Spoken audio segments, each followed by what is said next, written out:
Side of the Storm is brought to you by Revelton Distilling Company. You can visit them in Osceola, Iowa, or on the web at www.reveltondistillery.com.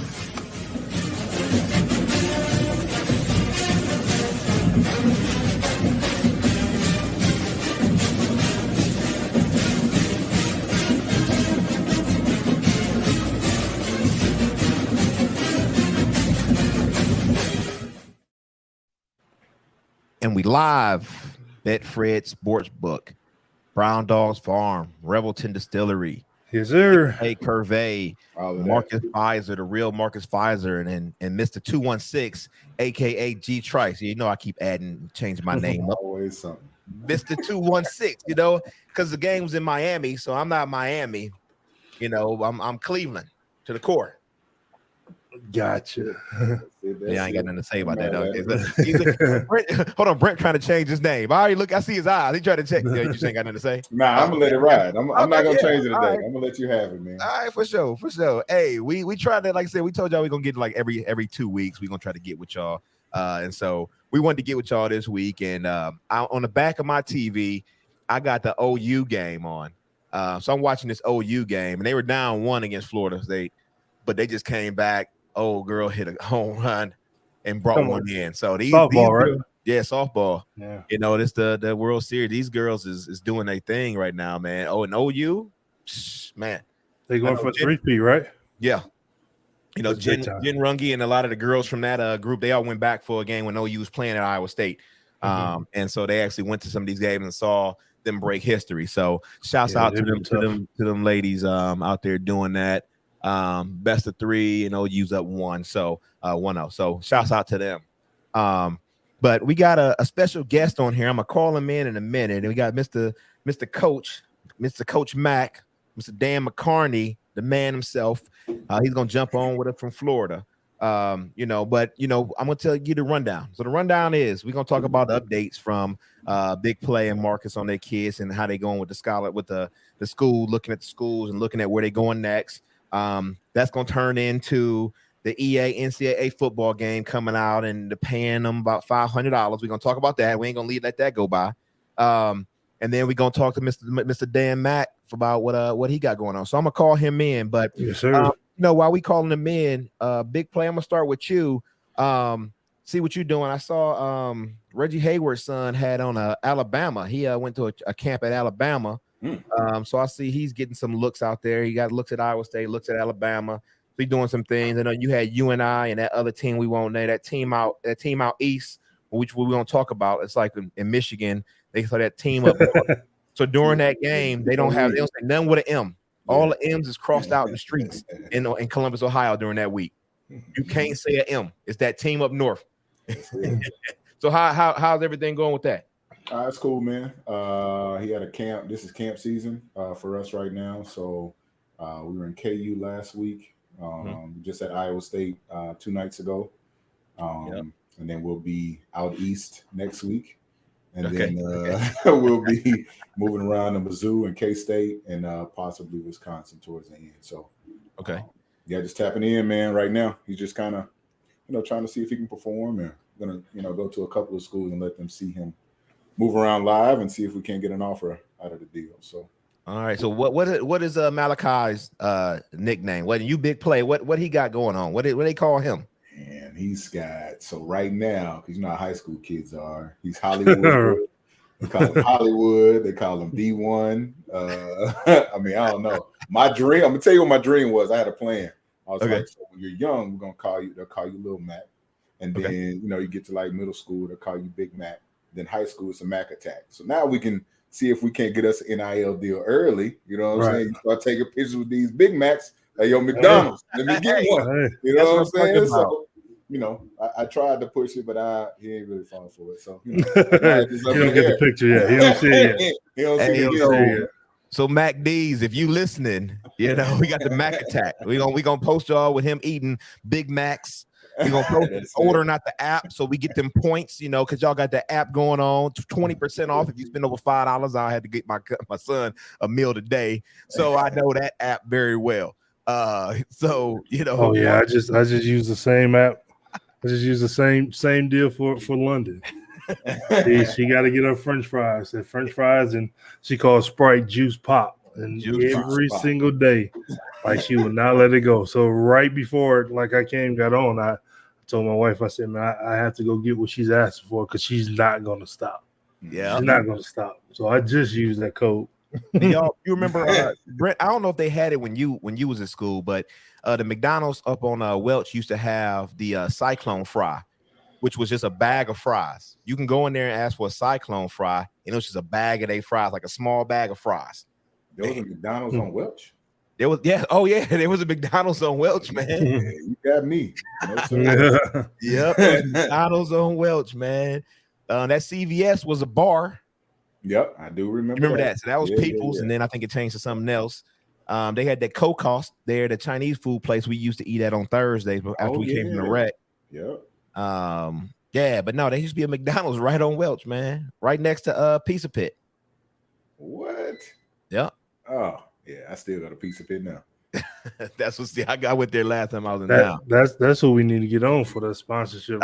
You know what? I'm gonna work. Hey, next week when I'm in town, I'm going to Pizza Pit. Pizza Pit, I'm coming for you. We need you as a sponsor. I'm coming to get wings. We're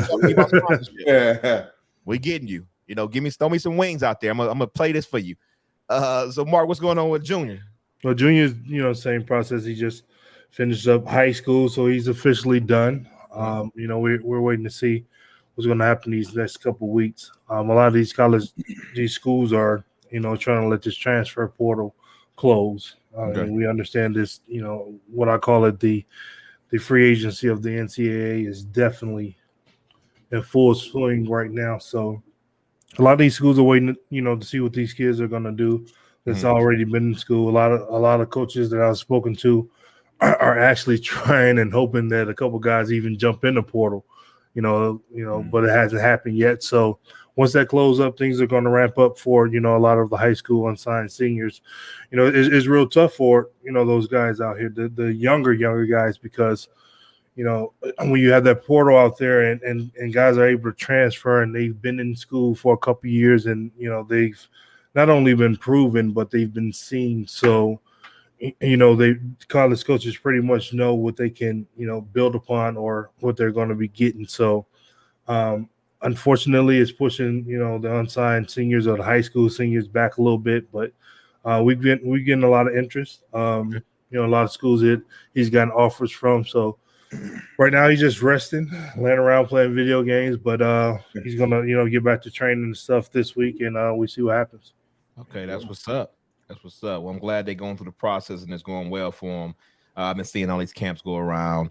Like I saw Omaha up there at the camp and everything like that at Iowa State. So these kids doing their thing. But while we doing this, we're gonna get Coach Mack on. We're gonna call him right now, see what he up to.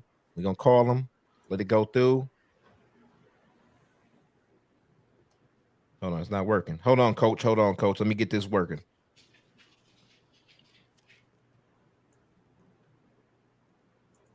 It always does this.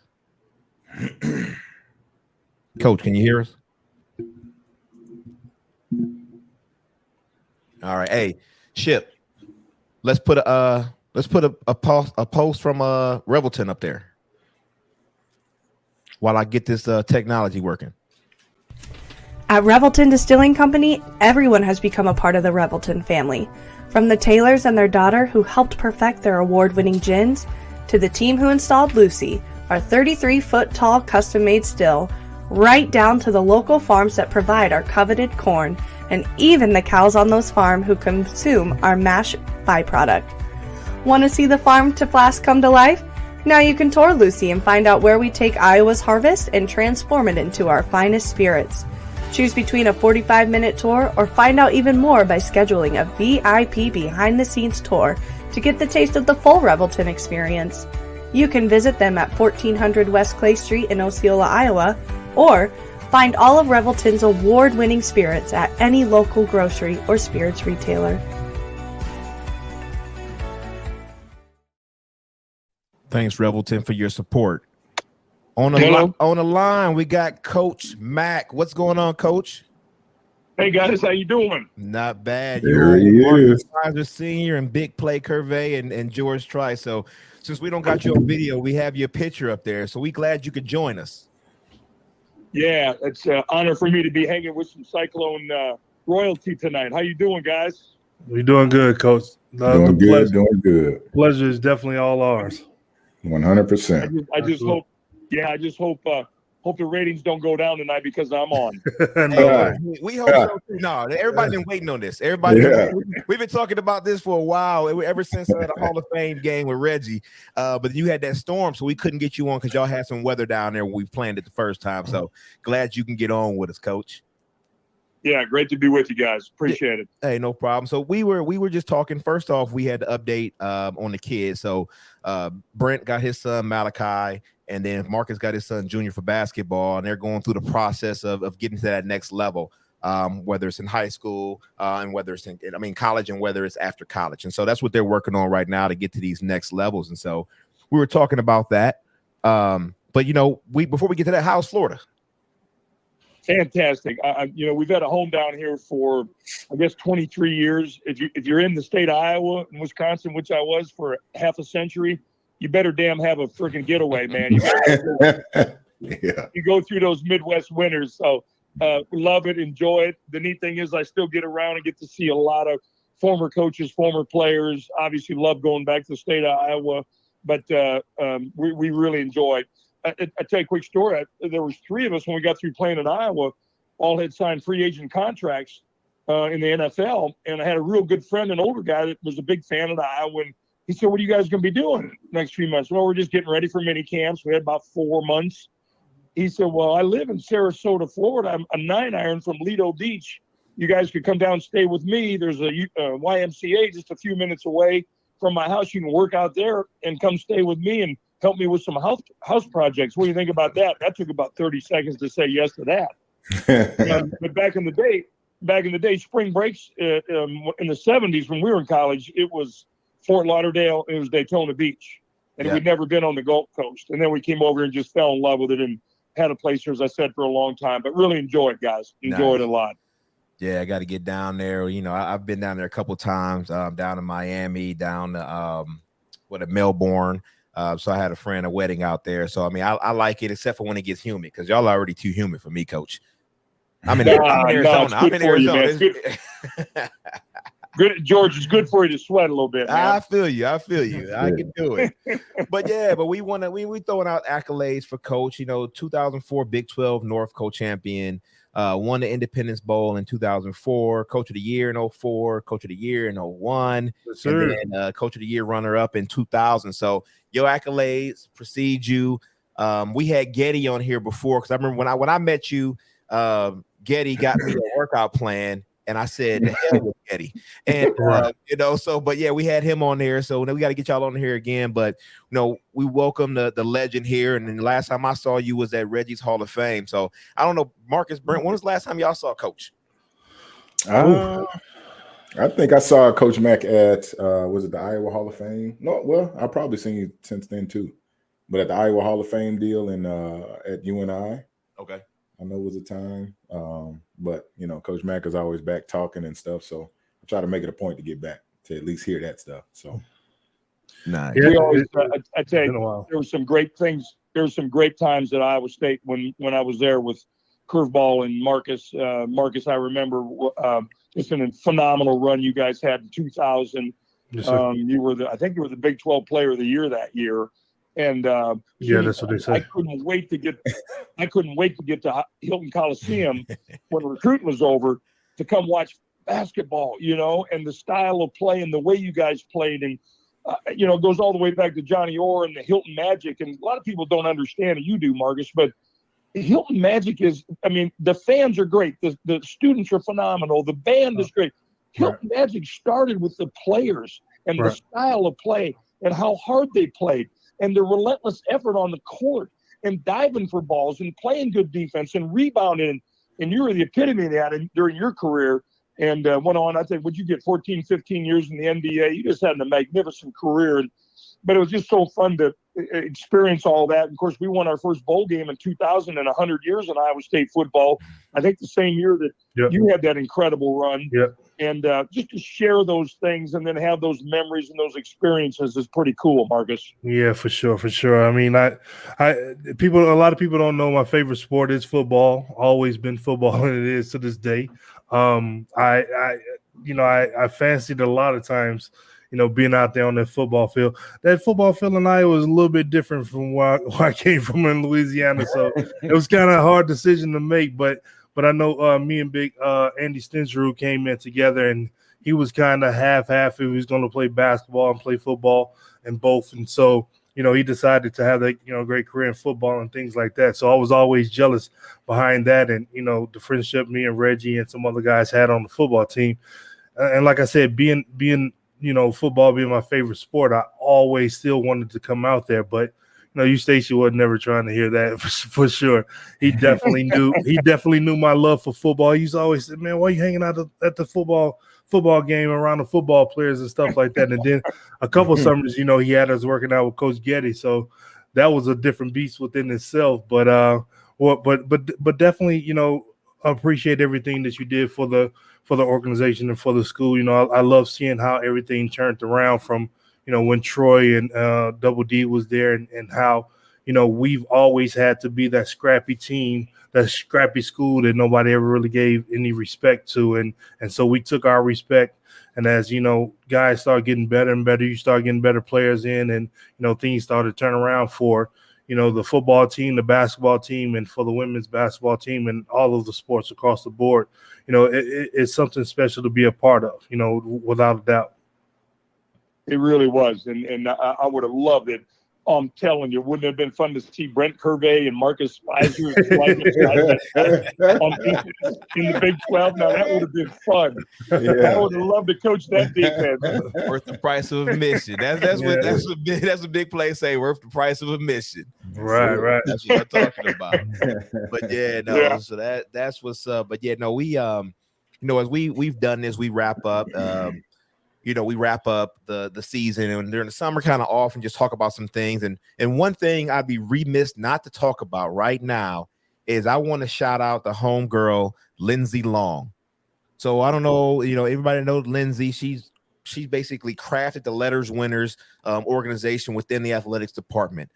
She has been single-handedly with her team, responsible for getting the Hall of Fames together, for getting the people together and to come back for events. And, she's done a great job. And now she's taking a director role with the foundation. So shouts out to her. She announced that online today, and I texted her congratulations a little earlier today. But we'll miss her in the athletic department.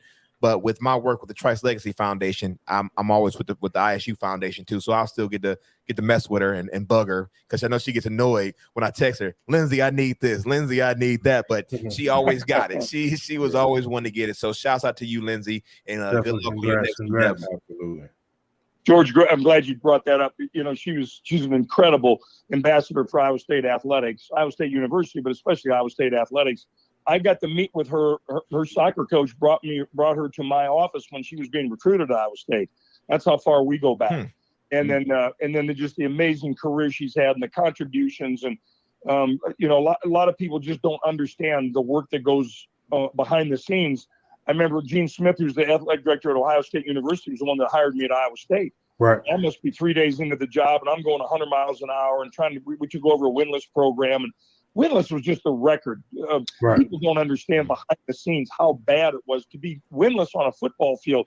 It's really, really got to be bad behind the scenes. Good fans, but archaic fundraising, no facilities, no hope, no success, no winning. There have been 4 bowl games in 100 years. Johnny Majors got 2, Earl Bruce got 2, and they didn't win any of those 4. But along comes Lindsay Long in recent years. I remember when I was go back to where I started. I asked Gene right away. I said, listen, I want to meet with the president of the Letter Winners Club. Who is it? He started laughing. I said, what's so funny? He said, we don't have one. I go, you're shitting me. You're not serious. He goes, yeah, we don't have one. I said, well, if there's no Letter Winners Club, there's probably no Hall of Fame. He goes, no. I said, so all these student athletes that have come through here, the halls of Iowa State for decades and decades and decades, the great ones, we haven't honored them. There's no Hall of Fame. No, there was no Hall of Fame. So it just put into perspective how far we needed to come and the things that needed to be put in place in the foundation just to give us a chance to be competitive. And then fortunately years ago, George, as you mentioned, Lindsay got hired, came in, took fundraising in the athletic department through student athletes and through the reunions. It just took it to a different level. She made all of us and every one of us feel real welcome. And Curveball probably knows this as well as me, as well as I do, and many people. For some time after I was gone, I was long gone after my 12 years at Iowa State, none of us felt real welcome at Iowa State, players and coaches alike. Okay, so this isn't time for BS and hope some of it sticks. This is real deal we're talking about. None of us felt welcome. Lindsay did such a great job. And then Matt Campbell came in. He called me the first night that he was hired. They've embraced us. They brought us back. We feel connected. We feel loyal. We love the place. And but Lindsay has just been an unbelievable trailblazer through all of that to get this thing up and running. The good news is, even though she's leaving, she's still going to be at Iowa State, as you mentioned, George. And then the other thing is Mike Green's going to take her spot, who's another real loyal Cyclone that's given a lot to that place. And it'll be, I think, an easy transition from Lindsay to Mike. But she's really special. She called me last night. She wanted me to know about it before it was announced today. We had a good talk. But I just wanted her to know in some small way how much she's meant to all of us. Yeah. Well said. Yeah, and he's been following her around and trying to learn that he's going to be overwhelmed. I've seen we and him talk a couple times, but that job is not for the faint of heart. That is a hard job. And and I'm happy that, you know, he's been looking and learning from her, and he has a good team out there. So but we did have I had a couple questions out here. Before we get to this first question on here, I want to ask you, what was it like playing the 97 season when they renamed it Jack Trice Stadium? And the reason why I want to ask that is because it's the 100-year anniversary of Jack's death, and we're doing a lot of things with the 100th anniversary. We have a sold-out golf event next Friday that I'm doing out there in Ames, and 36 teams. We have a lot of people coming out there to support. But what was it like that first year after all the things, getting the statue, the students going fighting, Jack Trice Field, playing on that for a few years, and then for the change to come? How was it playing in that 97 season? Well, I mean, the season itself didn't end up the way that we wanted it to.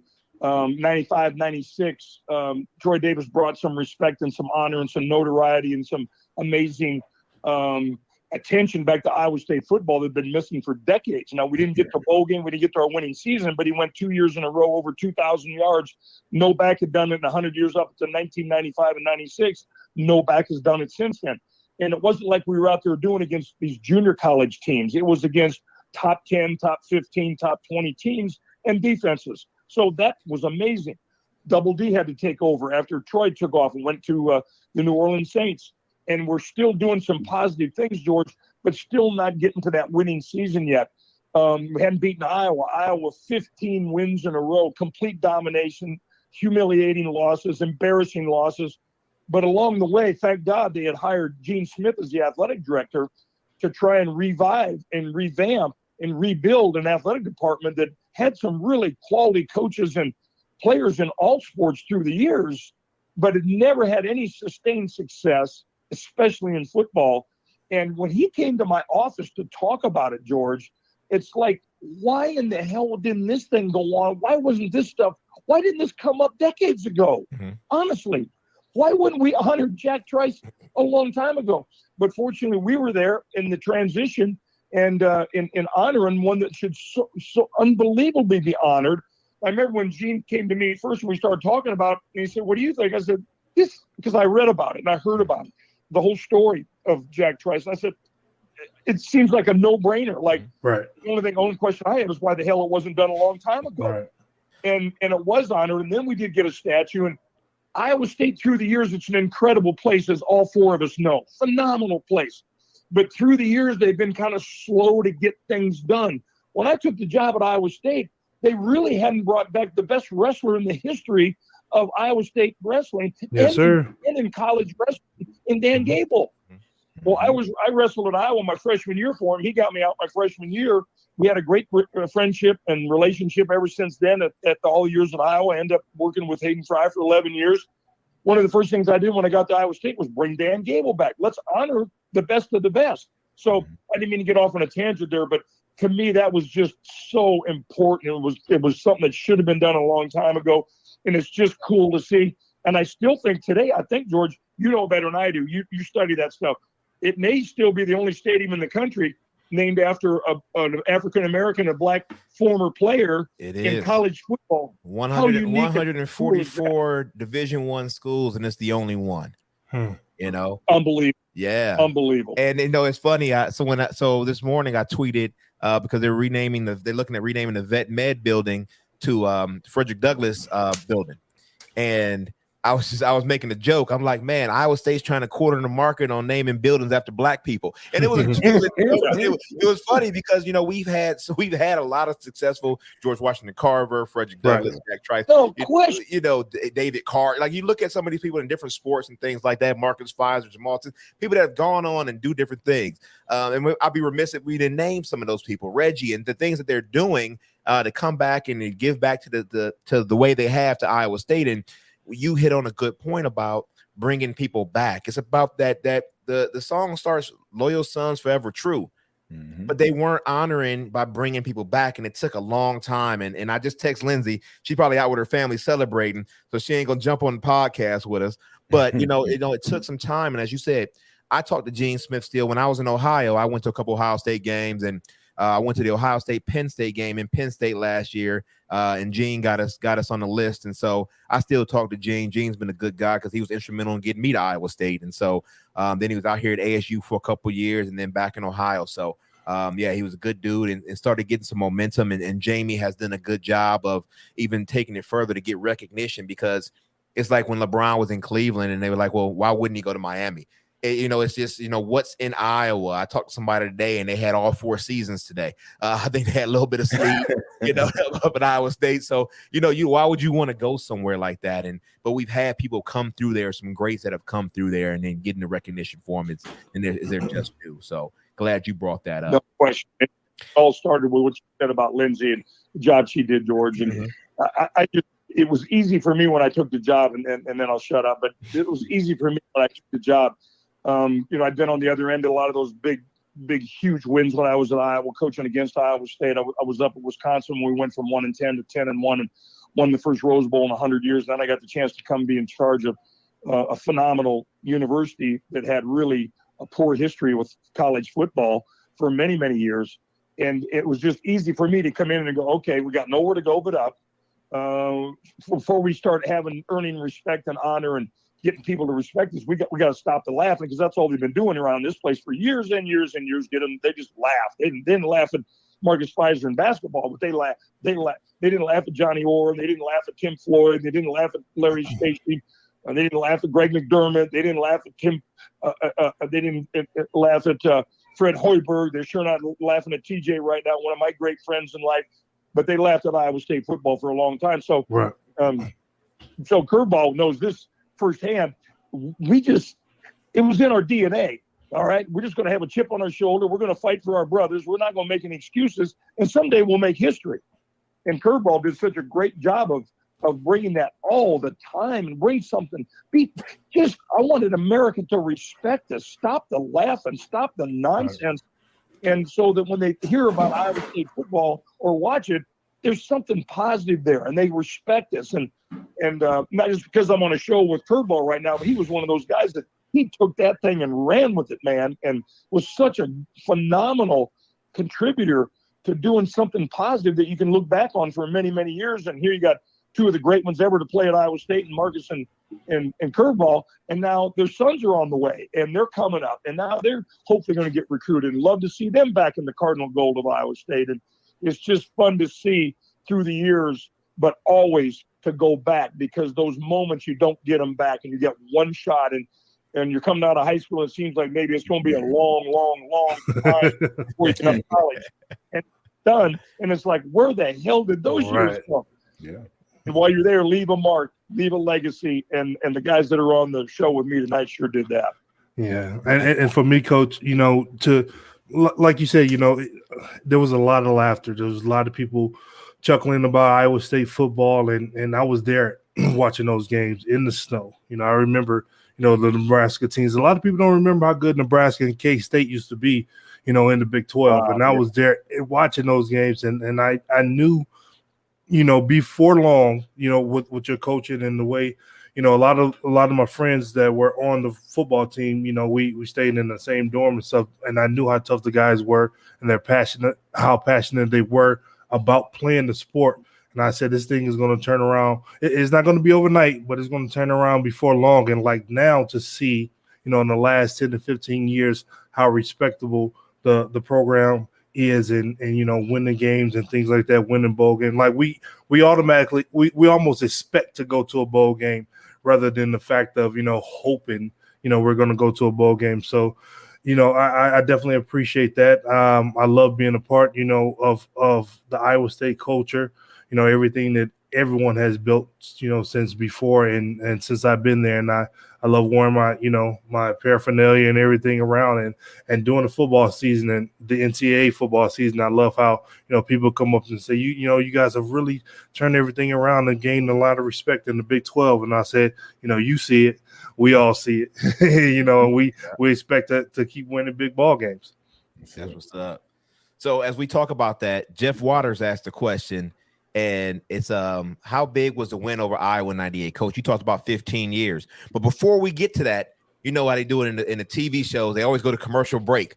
We're going to go to a commercial break real quick while you think about ponder, how big that win was and what the emotion you were feeling. So, Ship, roll that footage for Brown Dog Farms. Brown Dogs Farm are Norwalk, Iowa-made hot sauces and dressings. Brown Dogs Farm was born out of the dream to emulate the simple life of Rob's grandparents, who inspired him with their hard work and abundant gardens.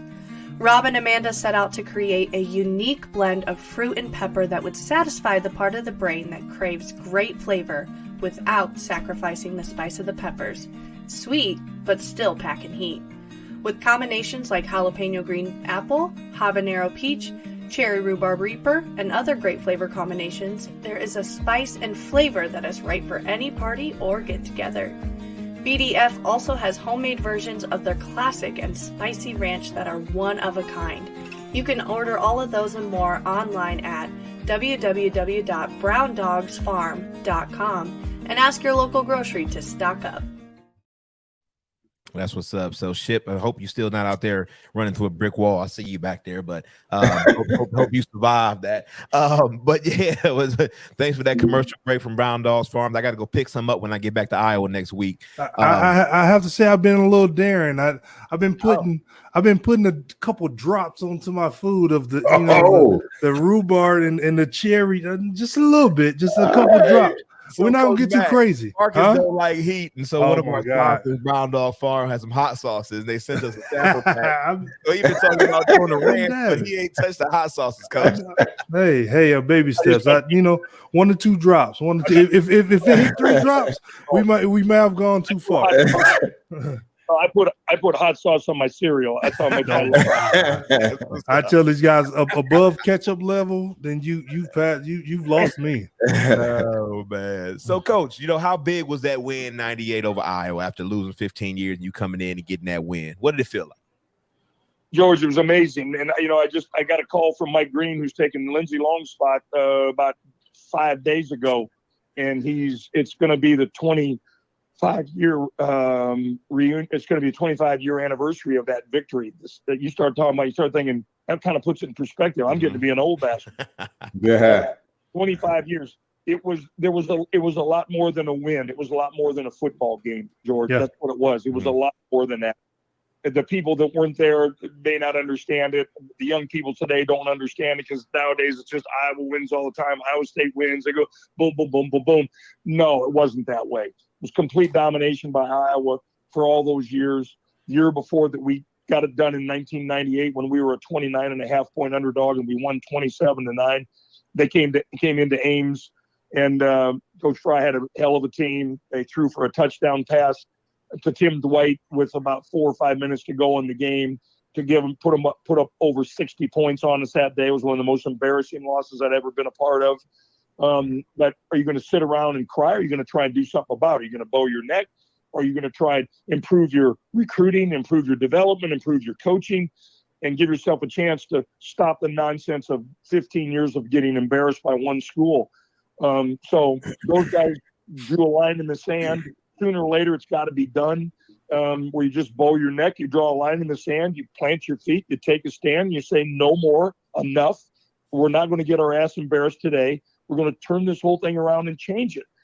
And I remember that week, George, it was an amazing, we'd gotten beat by TCU the week before, but it was an amazing feeling of confidence in preparation for that game, going to Iowa City, almost a 30-point underdog, as I mentioned, but the preparation by the coaches and the players was amazing. We felt real confident we could run the ball. Double D end up running for 246 yards. We felt really good we could dominate the kicking game. We end up blocking a kick and forcing a forced fumble on a punt return by their guy. It was just one of those days that all came together, but there was no fluke. We didn't trick them. It was complete domination. And then we went on to win 6 of the next 9 against Iowa, twice when they were in the top 10. The one year in 2002, they ended up going undefeated. And I got a lot of my Iowa teammates that I played with, a lot of former Iowa players that say, Mac, you cost us a shot at the national championship. Well, I really feel bad about that. I really feel bad about that. We were down 24-7 at halftime, and Seneca and the defense led us back. And it's one of the great comebacks in the history of Iowa State football to win a huge game. But it was part of that new tradition and that new legacy and that new rivalry. Because when you get your ass kicked 15 years in a row, let me tell you something. Let me in on a secret. There is no rivalry. You got to start winning. Yeah. And we were able to do that. So it was just so meaningful. I'll share one more thing, and then I'll be quiet. But Mark Cortez was a phenomenal young man from Chicago. We'd recruited in our first class. Great young man. Loved him. Hard-nosed, tough.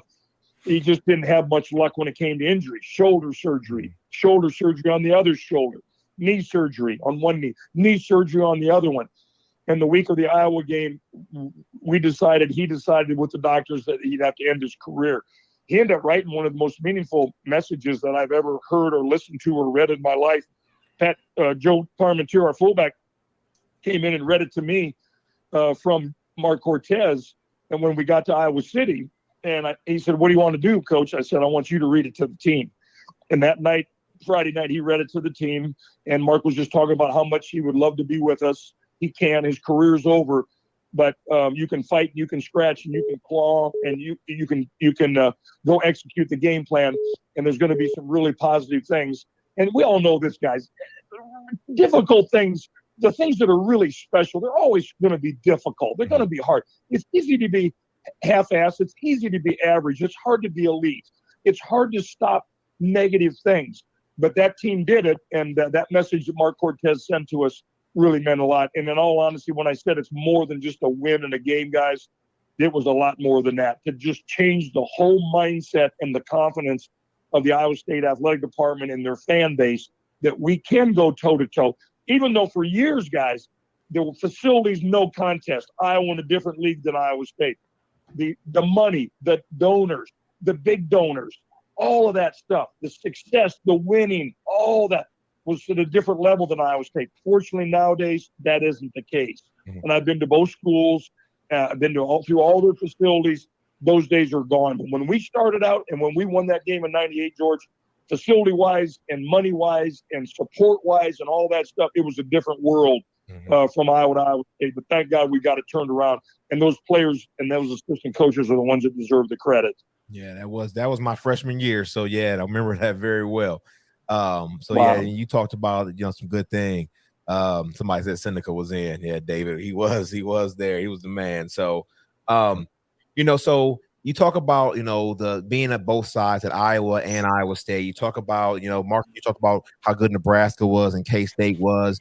You talk about now this year we're playing BYU. We're playing Cincinnati. We're adding these 4 teams to the conference. So it's going to be a different ball game. I got a homeboy that played at Cincinnati. BYU's right out here by me. I'm hopefully going to try to make it to that game this year. But, what do we, in your mind, Coach, what do we need to do this season to be dominant in this conference? I mean, TCU made it to the national championship, and we played them on the Jack Trice 100 game in October. But looking at our conference, looking at the new things, what do we need to focus on as you've looked at Iowa State football in the past few years? What do we need to focus on in this upcoming season? Well, the good news is loaded question.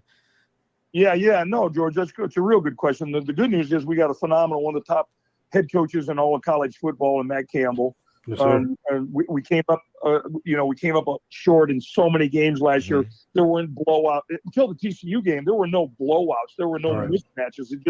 We didn't have the consistency on offense. I didn't think we didn't have the consistency with our special teams. We did with our defense. Our defense gave us a chance to be bowl eligible and to win games and to make a run at a possible championship, but we just didn't have the pieces in place elsewhere. One of the first things Matt did after the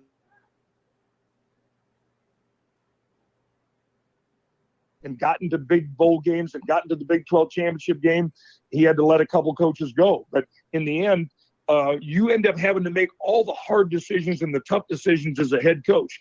It's not a popularity contest, and it's not putting your finger up to the wind and going, okay, which way is it blowing today? And that's the decision that I'll make today.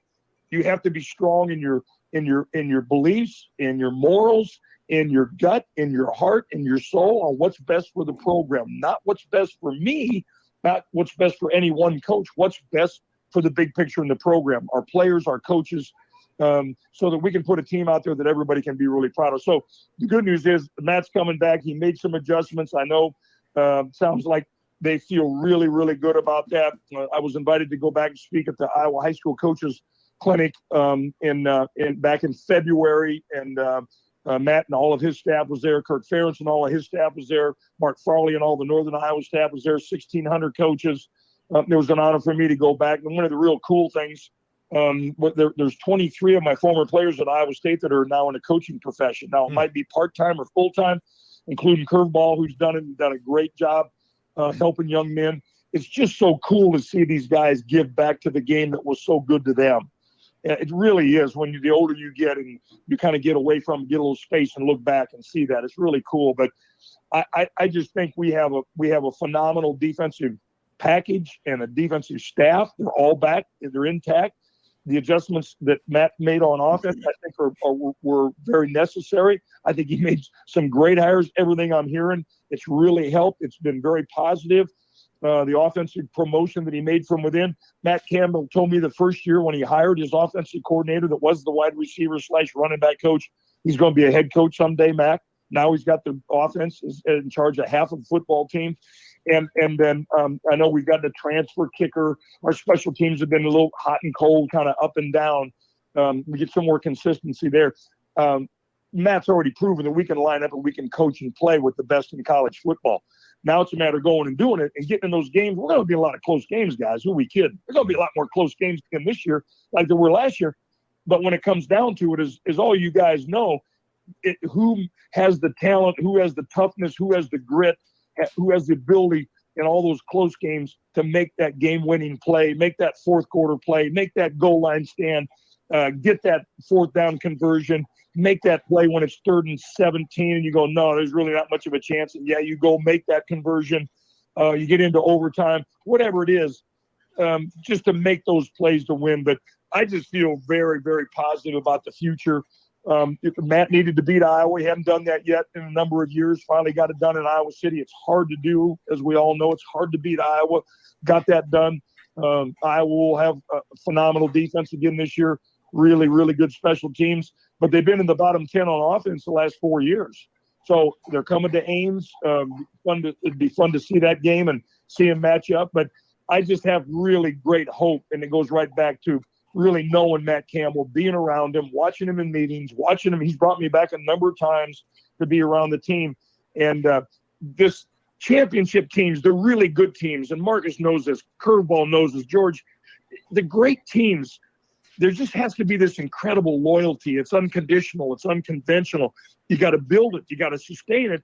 And then you got to showcase it over and over. And unfortunately, it's a dying trait around our country, a lot in families, in businesses, in athletic teams. But under the leadership of Matt Campbell, I don't see that at all. I see a phenomenal loyalty that's there. And with the facilities, you guys have all seen it. It's a different world now in Iowa State athletics because of the generosity of the fans and the organizational fundraising they have at Iowa State now. It's a whole new atmosphere there. And I'm hoping we can just keep building on the success of the past, and especially going back many years where guys that really had to change the whole atmosphere and the whole culture and the whole future of Iowa State football. And Curveball was one of those guys. It's just fun to go back and see success, and I know we're going to see a lot of that this fall. Yep, and you talked about 23 of your former athletes coaching. Well, you know Reggie's coaching this year up in Jacksonville. He's coaching his son's high school team. So yeah, Coach Hayward. Yep. How about that one, Coach Hayward? Marcus. That's kind of weird. That's kind of weird when you think about it. But he gonna be doing that. And then Harold Flynn said, "Hey, come up. Austin's gonna be coaching up in Deer Park." So he said, "Come on down to Deer Park and see Austin coach." Oh, I'd love to see it, man. That's one of those great stories of an unselfish player, and Curveball understands it. When a guy, his whole dream was to be a quarterback, that's what he had done. He had set records. He was a leader, amazing. And we just felt like, listen, this is what's best for our football team. And I didn't know if he was going to throw something at me when I said, listen, my thought is this, to move you to wide receiver. I think you can be an all Big 12 wide receiver because of your competitive desire and your talent. But what's best for our team is for you to do that. And I didn't know what was going to happen. I don't know if he was going to quit. I don't know if he was going to swear at me. I don't know if he was going to throw something at me. And he said, Coach Mack, whatever's best for the team. It was like, you got to be kidding me. This is what it's all about. This is one of the great things I heard decades and decades ago, and I shared it with many of my teams, is forget yourself for others so that others will never forget you. And that was one of the classic examples of unselfishness and doing what's best for the team. And by the way, he ended up being a second team all Big 12 wide receiver. And when we beat Iowa that year in 2005, and they came in and they were ranked in the top 10 in the country, he's out there wide receiver making a whole bunch of plays Curveball was. It was just so much fun to see him flourish after making the sacrifice that he did to go play wide receiver. Yeah, you got to do what's best for the team, and sometimes it does take that. And if you want to succeed as an individual, you have to play your part. You have to play to your strengths, and that's really what it is. And it's finding, and that's the thing about coaching, and it's about finding those things within that person. No matter what they came up playing all through their career, if you see something different in them that they can improve on, that's what your job is to do. And you did a great job of that, of finding the strengths in the people and trying to bring them out. Because again, everybody's not gonna make it to the next level. Everybody's not going to finish a season. They might get hurt, or they might quit. They might just think it's too hard. But you found a way to bring out that best in those people to get their all. And that's what it's about, getting their all and letting them believe in it, making them believe in it, and making them feel that they were a part. So, shouts out to you for that in all your career. So we appreciate you for that. Thanks, George. Yeah, the world's, you guys know, the world's full of unsuccessful people that have talent, but they just don't have the consistency. You guys all have that. That's why you're real successful in athletics. You're real successful in life.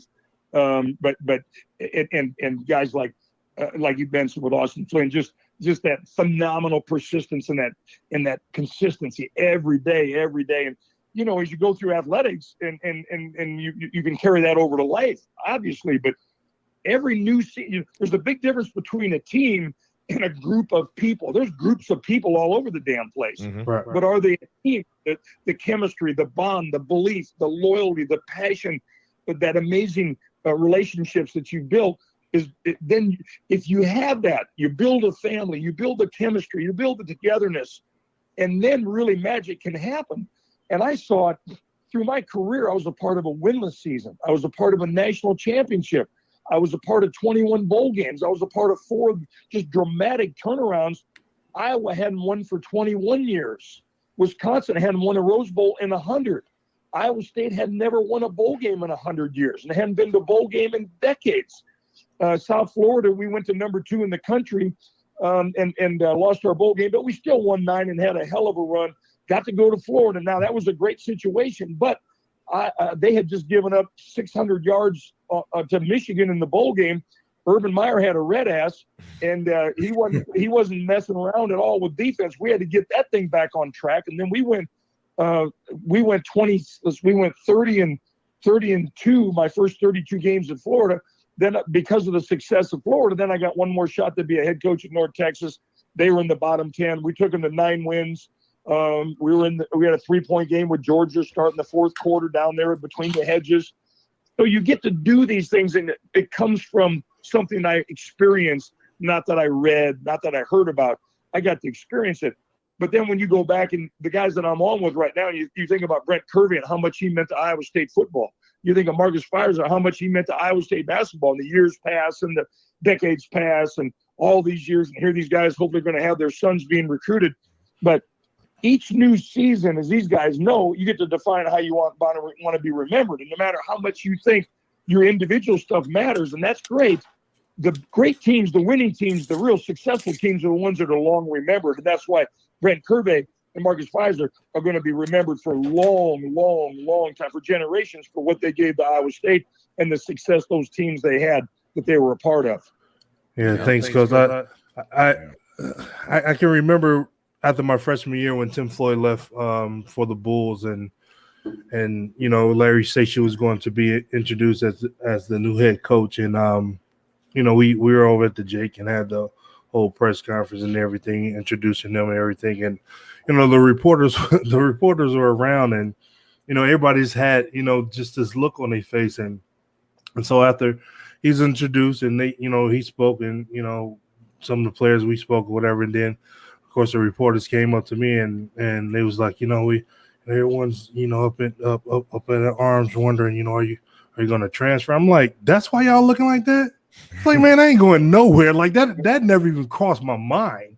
I understand, Tim Floyd was moving on to a better situation, but we got a guy that's coming in that's, renowned as just as good as Tim Floyd, and we're gonna keep going with this thing. And like, it never crossed my mind that I said, listen, I came here to play for Tim Floyd. Once he moved on, I also signed a contract to play basketball at Iowa State University. And until my time here is done, that's what I'm here to do. And so, like, everybody had this sense of relief. And I was like, that's why y'all had this look in y'all face like y'all thought I was going to transfer?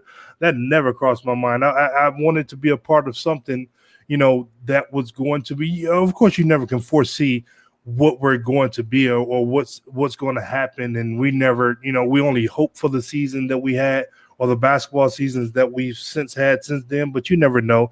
But you just know the dynamic of how special that place is, Hilton Magic, and how the fans are, over at Jack Trice Stadium and watching the football games. You can't, you can't make that up. You can't write that type of scripts, once you have experienced things like that. And for me, to be a part of that, I wouldn't trade it for anything. Yes, sir. Yeah, that's so cool. And just that the time passes and the years go, and just to still have those feelings and that love and that respect for that school, like I know you guys have, it's pretty cool. I mean, it really is, Marcus. Elite teams that I've been around, they just reek of character. And guys come from all different backgrounds and all different cities and all different towns and all different schools and all different home situations and all that. But right. If you bring a whole group of guys together where it just permeates everywhere, that character, it's amazing. And people say, what really is character? To me, it's just accumulation of your thoughts and your choices and your everyday actions. I'll give you this, just a comparison, just a story that I experienced. I ended up, because of the success that we had in South Florida, we went to number 2 in the country, and I had a kid named George Selby that was unanimous All-American, phenomenal player, curveball. I mean, just incredible. He led the nation in sacks and tackles for losses. Just such an honor and a joy to coach him. That's one of the reasons Urban called me and said, I need you to be my defensive line coach. Long story short, we got a lot of good players. We're going to be playing an unbelievable schedule. We for sure that we had 2 guys on the same team that really had amazing talent, college talent. One was Tim Tebow, and the other one was Aaron Hernandez.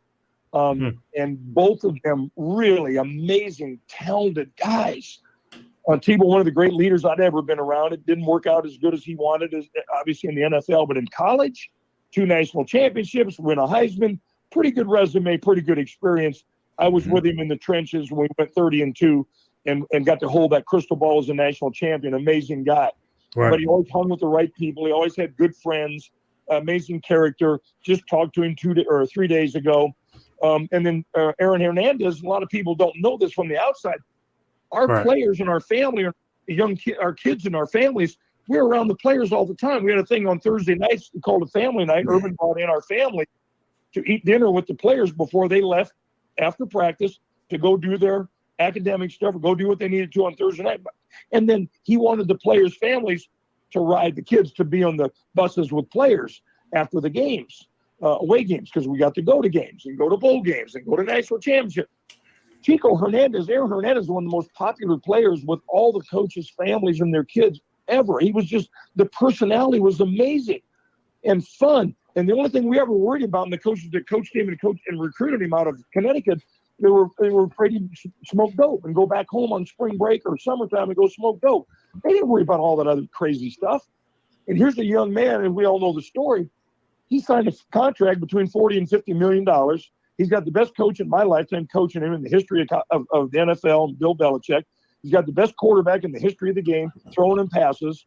He's got a gorgeous, absolutely gorgeous, beautiful wife-to-be, fiance, and this beautiful child, but doing the stupid stuff, hanging with guys that have nothing to lose when he's got everything to lose. And obviously he had some character flaws that developed over time when his dad died. But just to see the comparison and the examples, and I'm sitting here on a show with three guys that just reek of character. The depth of your character is phenomenal, all three of you guys, and as it was with Tebow.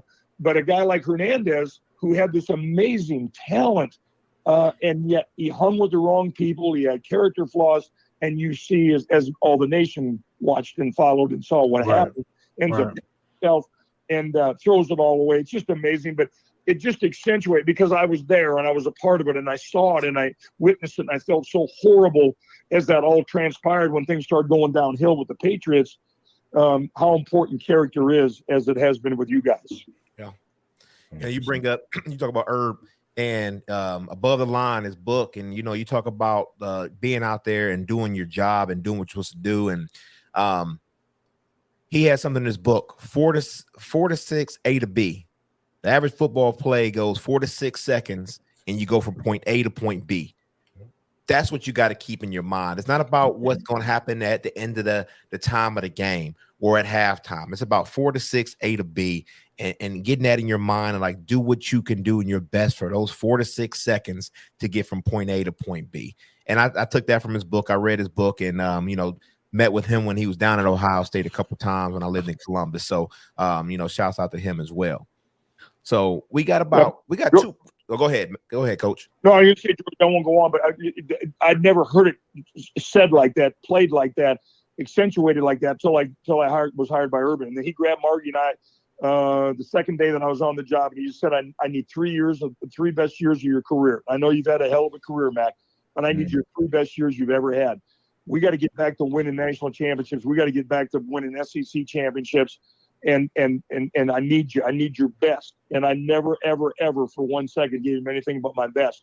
But that was the first time when we got into our first defensive meeting, that was up on the wall. And we've all coached defense. I was a defensive coordinator, defensive line coach for half of my career. Loved it. That's why I have such admiration for curveball and the way that he played the game. But I'd never heard it 4 to 6 seconds. We had that up everywhere. And the other thing we had up everywhere was the video of Georgia scoring the touchdown, and the whole team went to the end zone that season before I got there. They all celebrated, and they all got penalized, and then they end up kicking Florida's tail between their shoulder legs. So every video we saw for the next 9 months or 8 months was all over that complex. And my first game, the biggest outdoor cocktail party in the country, they call it Florida, Georgia, in Jacksonville, Florida. We took some of the great players in the history of the game, Bradford and all those guys, and spanked them. I mean, we spanked them. I think we beat them by 35 points. It was a huge win for the Gators, but it was the 4 to 6 seconds that we built, especially with our defense. That was, you stop and think about it, that's not very long. We're just asking you for 4 to 6 seconds. Give us all. Yeah. That's a long concentration for some. Yeah, it is. It is. And so as we're not gonna keep you too long. We know it's later over there on the East Coast, but Justin had one comment. He said he loved watching Brent and Marcus play. So shouts out to y'all from Justin. Appreciate it, Justin. But he also asked about the bowl win in 2000. So what was your most shining moment? Which one meant more to you? The 98 win against Iowa or the 2000 bowl win? Yeah, I mean, a great question. I honestly, I couldn't separate it. There's so many when things had been so bad. I mean, just it's not to pat anybody on the back. This is just the way it was. This is history. This is real life. When things are so bad for so long, it's just there was a study done that somebody had told me about not long ago. It's just thousands of people were near death, and what was their number one regret? A lot of people ask them, "What's your number one regret?" Well, they wish that they had the courage. A lot of them, most of them, said to live a life that were true to themselves, not the life others expected of them. If we sat around at Iowa State and just worried about the past, or that's going to limit me, or we can't do it because it hasn't been done before, there's no chance that we'd have got those things done when it hadn't been done for so long or forever had never been done. And that's why I just feel so good about my players and staff that gave so much at Iowa State, to give them a chance these days now to challenge for everything and anything that's out there for the Big 12 and for college football because of what they did and the amazing contributions that were made. And we all want to be remembered in a positive way, but those teams and the amazing history-making victories in 98 over Iowa, in 2000, the first bowl win in 100 years, beating Nebraska, curveball was there. They just used to abuse, embarrass, humiliate Iowa State, to take them behind the woodshed 36-14 in Jack Trice Stadium. The great win down at Texas A&M when we were huge underdogs, and to see that stadium emptying at the end of the third quarter, and we end up beating them by 30-some points. Just those unbelievable great memories to do those things. My last game, Missouri was a hell of a football team. They were going to a bowl game, and I was leaving Ames. And there was just something special about that last game and those team and those players and those coaches that said, we're going out as winners. We're gonna make sure we're gonna finish this year on a positive note. Those things will always be real positive, but it's hard to really, just to answer your question, it's hard to pick one out.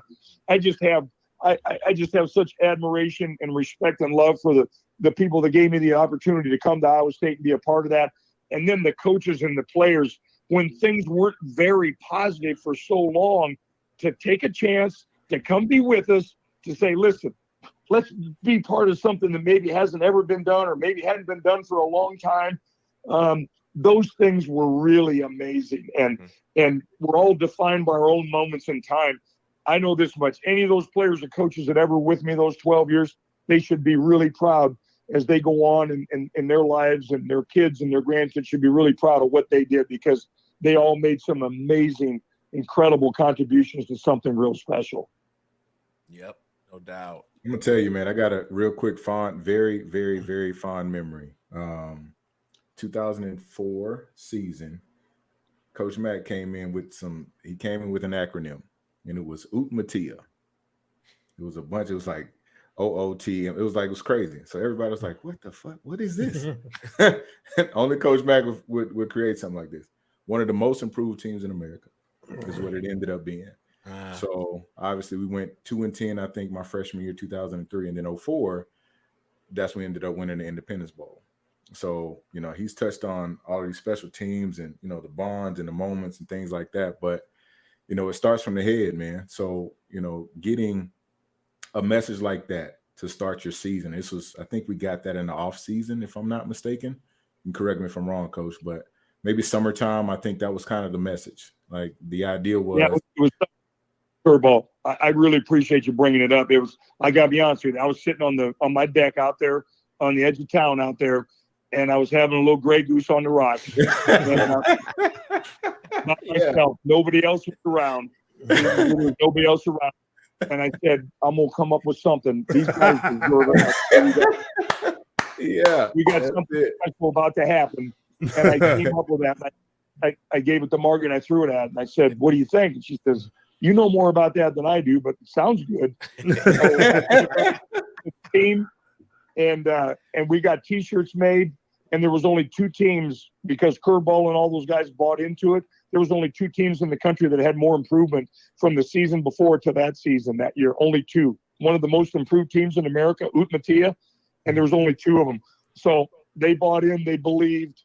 God bless them. It was really cool. And then to go win that another bowl game like that, it was pretty amazing, pretty special. That's coaching. Yeah, that's coaching. So, Coach, as we let you go, what do you want to leave us and our listeners with? You know, this is your time when you make my job easy as the host of this. You know, you made my job easy today, and we loved having you on here. But great. You know, what would you leave us, the fans of Iowa State? You know, what would you leave us with today?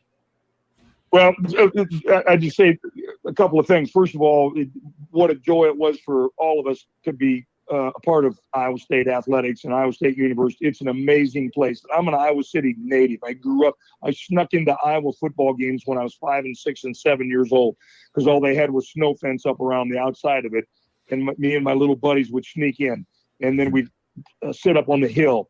And then amazingly, after I got recruited by Johnny Majors and Jackie Sherrill, and I signed a conference letter of intent at Iowa State, I decided to stay home and was never part of – I gave everything I had at Iowa as a player and ended up captain my senior year, but never got to be a part of a winning season or a bowl game. And then I ended up, being I was the youngest coach that was retained by Coach Fry at the time, and the rest is history, what we accomplished there. Kurt Ferentz got hired after our first 2 years. He was 2 years younger than I was, but neither one of us really deserved the opportunity that we had to be offensive and defensive line coaches at our age and lack of experience. But my point is, after all those years in Iowa City and Iowa and what we accomplished up in Wisconsin, to come back and get a chance to be part of Iowa State, where I realized that outside expectations really have nothing to do with your daily lessons of unity, of pride, and of purpose. It really had nothing to do with it because the expectations were so bad. And what we needed to do, and you just see great examples of it through the years, you just had to try and discard and ignore any of the negative past and just try and bring a sense of dedication and a strength of your conviction and clarity of your vision and get everybody to buy it. What we tried to do, George, I just wanted anybody that touched our program to believe in what we were doing. Hold your head high, put your damn Iowa State Cyclone gear on and wear it the right way you're supposed to, because the damn stuff was all turned inside out when I took the job. Nobody was wearing the damn stuff because they were embarrassed. There was no Iowa State football around the whole state of Iowa. I knew that was one of the things that we had to do to get that right. But I just tried to be the ray of hope every day. And you just, if you're going to be successful anywhere, but those lessons that we learned together at Iowa State, just having that stubborn insistence on pursuing your dreams and your goals and don't listen to all the stuff on the outside, those things were pretty special. And it was so amazing to me. And I had so many highlights and so many hard times through my career, but I will always, till the day I'm done and right off into that final sunset, I'll always be proud of what we accomplished at Iowa State. I don't know if there's a better time in the history of Iowa State athletics than what's going on right now. We've already talked about Matt Campbell. TJ Otzenberger and I have been great friends since he was an assistant and I was still the head coach at Iowa State. He brought me to South Dakota State twice to talk to his teams. He brought me to Vegas and told me, listen, if you can come to South Dakota and freeze your butt off up here, and we're going to go have a steak and a cocktail where Frank Sinatra used to hang out. He brought me out there every year that he's taken the job. The 2 years that he's been there, he's brought me back to Ames. Billy Finley and I got hired at the same time. Incredible what he's accomplished. And then you just see throughout the Iowa State Athletic Department, it's just such a special place. But if you build those great relationships, if you have the incredible chemistry, if you have that build the family, which I think is really there at Iowa State, the magic can really happen. But I'm just really proud to get a chance to hang with you guys. I mean, when I said Iowa State royalty, I'm not trying to be a wise guy. That's what it really is, all three of you, and what you've done in your walks of life and your contributions and all those things. It's really been special for me. And I'll always be proud to be associated with you guys. I'll always be proud to be associated with Iowa State athletics. Hey, we appreciate you, Coach. You know, we love definitely. we had you on there. We'll get you on here again in the fall because this was good. We had more questions and people were engaged, but we really appreciate you and the love for Iowa State and the love for your craft. Tell the fam and the wife hello. But have a good night out there, and man, we love you, man. Thanks, guys. Appreciate it, man. Thanks for everything. Cyclones. All right, good, Coach. Good to hear from you, Coach. Proud of you guys. Take care. You as well. Right. Easy. Definitely a GOAT. Yeah, I'm not gonna even ask no more questions that I had on my list. I'm like, we done. Like, we ain't gonna follow up that. So we gonna just tell y'all, hey, Brent. Ship. Do we have an ad for Brett Fred or no ad for Brett Fred? You just shake your head. Nope. Okay. So from the Betfred Sportsbook, but next episode we're gonna do in about 2 weeks or so. We're gonna talk about the EA NCAA football game and that $500. Crazy. Yep, that's what we're gonna talk about next time. We can talk about Matt Campbell. Somebody asked a question, Justin asked a question about Matt Campbell at Iowa State for the foreseeable future, and we'll touch on that.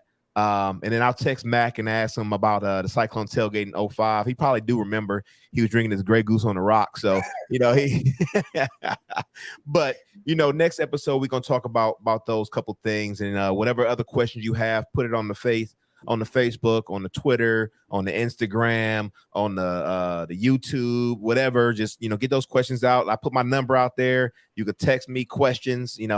Make sure you leave your name if I don't got your number in there. But we appreciate y'all jumping on. We appreciate Matt jumping on.